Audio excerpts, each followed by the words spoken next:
बातमी बीडमधून आहे। गेवराई तालुक्यात झालेल्या अतिवृष्टीमुळे शेतकऱ्यांचं प्रचंड नुकसान झालंय। या नुकसानीची पाहणी करण्यासाठी राज्याचे उपमुख्यमंत्री आणि बीड जिल्ह्याचे पालकमंत्री अजित पवार आज गेवराईमध्ये पोहोचले। भर पावसात त्यांनी शेतकऱ्यांच्या बांधावर जात प्रत्यक्ष परिस्थितीची माहिती घेतली, त्याचबरोबर शेतकऱ्यांसोबत संवाद देखील साधला।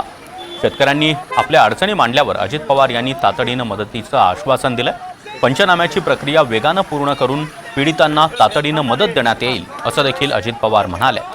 अतिवृष्टीमुळे उद्ध्वस्त झालेल्या शेतकऱ्यांना सरकारकडून पूर्ण मदत मिळेल असा दिलासा अजित पवार यांनी दिलाय। प्रतिनिधी आकाश सावंत सध्या आपल्यासोबत जोडले गेलेले आहेत। आकाश, आपण पाहतोय अजित पवार हे गेवराईमध्ये पोहोचले आणि भर पावसात त्यांच्याकडून बांधावर जात झालेल्या नुकसानीची पाहणी करण्यात आली आहे।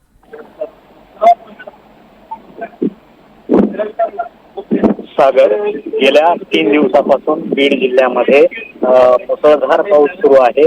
बीडच्या गेवराईमध्ये राज्याचे उपमुख्यमंत्री तथा बीड जिल्ह्याचे पालकमंत्री नागझरी येथे त्यांनी नुकसानग्रस्त भागाची पाहणी केली।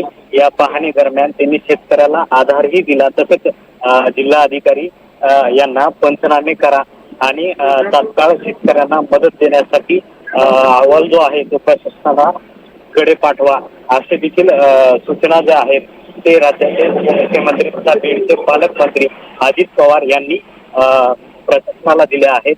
तसेच शेतकऱ्यांना धीर देत त्यांनी असं देखील म्हटलं आहे की लवकरात लवकर आम्ही तुम्हाला मदत करू असं आश्वासन अजित पवारांनी शेतकऱ्यांना दिलं आहे। आकाश, काही शेतकऱ्यांनी देखील अजित पवारांकडे आपली व्यथा मांडलेली आहे। त्याचबरोबर झालेल्या नुकसानीची पाहणी करण्यासाठी आलेले अजित पवार त्यांच्याकडे जे नुकसानग्रस्त पीक आहे ते घेऊन देखील शेतकरी पोहोचलेले होते। त्यानंतर अजित पवार यांनी तातडीनं पंचनामे करण्याचे आदेश देखील अधिकाऱ्यांना दिल्याचं कळतंय।